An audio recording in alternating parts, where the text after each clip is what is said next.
I want to talk to you about how to pivot between the two things that we invite people to take a look at. One of them are events. Those are always more effective. If you can get a person face-to-face somehow or participating in some sort of big event, the more personal, the more face-to-face, the more commitment, the better. You know, it's if you can get somebody to get on an airplane, fly, check into a hotel and attend an event to look at a business, that's probably the best, right? Getting them to attend something local in a group, probably second best. Then, you know, in a small group, in a house, something like that, but in person. And then maybe a sit down with a couple people over lunch, or maybe a one-on-one. But in person's always going to be better. But in person requires higher skills. Because guess what everybody's going to say? Gosh, I'd love to. I just don't have the time. I don't know how I'm going to squeeze it in. Especially traveling across the country, or going to some big thing, or renting a hotel room, all that stuff. You got all kinds of objections with that, even though it's more effective.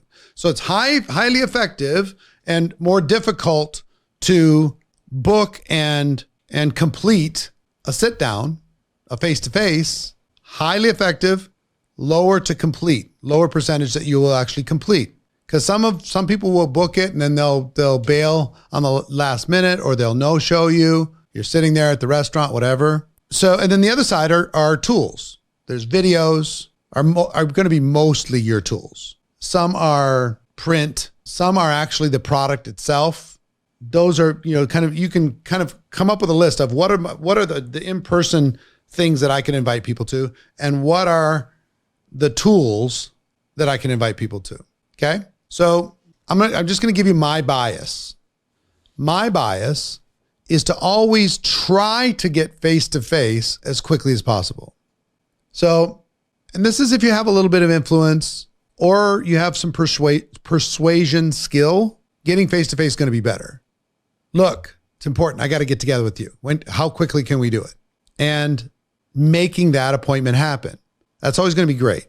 If you don't have a lot of influence, sometimes you invite to an event and you get resistance, or you can't quite close that deal. If you do get resistance, bail to a tool.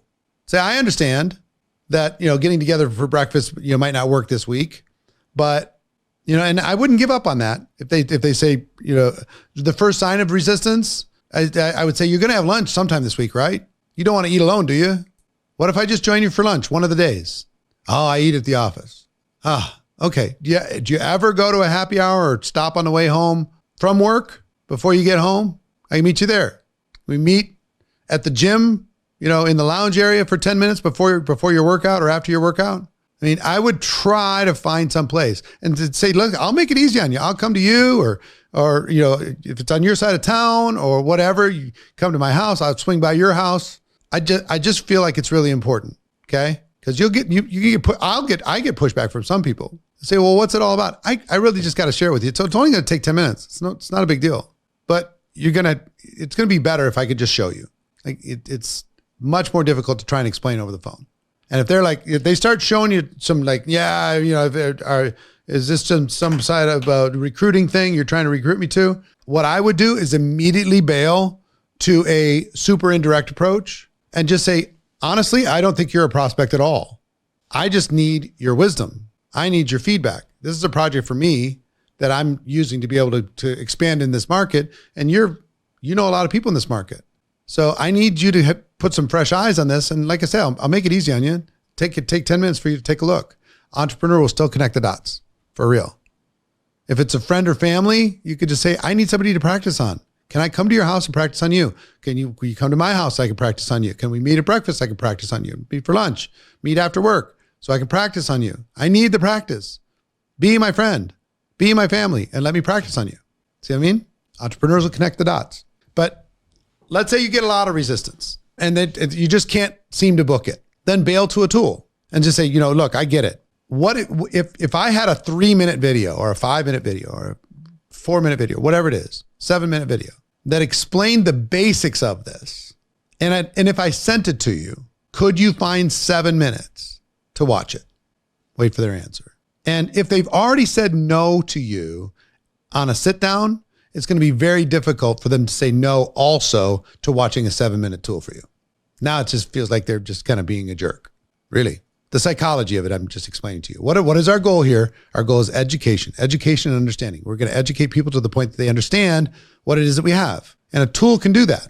So if I sent this to you, would you watch it? When could you see it for sure? So if I called you after that, you've seen it for sure, right? What's the best number and time for me to text or call? All right, fantastic. Link is on the way. Thanks so much. Appreciate you. So it's sit down, and if that works, schedule the next exposure, which could be tool or another event. Meet with somebody else, having a 3-way call, get on a Zoom, try the product, whatever, do some research on the company, check out the compensation plan. Whatever the next thing is, you're going to book the next thing. And you're just going to keep like stepping stones. You're going to keep building these stepping stones to go through. So that's one approach, is face-to-face and to the next thing, whatever that next thing is, different for everybody. Or a secondary approach could be tool, event, tool. So as an example, there might be a little sizzle tool, simple, easy tool that you can use to gain their interest a little bit, and then use that to book a face-to-face. And then you can go back to more tools or more events. So it's face-to-face to either more face-to-face or tools, or tool to start, then face-to-face, and then to more face-to-face or tools. This making sense? I hope it's making sense, because this is literally what I would do. What you're going to try and do at scale, if you have a little bit more skill, you can go direct and just book an appointment. If you're lower at skilled, you might need to use a tool as a sorting mechanism to gain people's interest, and then try and book the one-on-one or the face-to-face. Face-to-face, I will tell you, changes relationships. Face-to-face changes everything. The amount of trust, rapport, belief that you can transfer in a face-to-face is 10 times, 20 times what you can do with some sort of digital tool. They see the digital tool, they just kind of go, They see you face-to-face, they don't do that. They listen differently, okay? So sometimes you need to pivot back and forth. If you start with a tool, try to get them to some sort of face-to-face as quick as you can.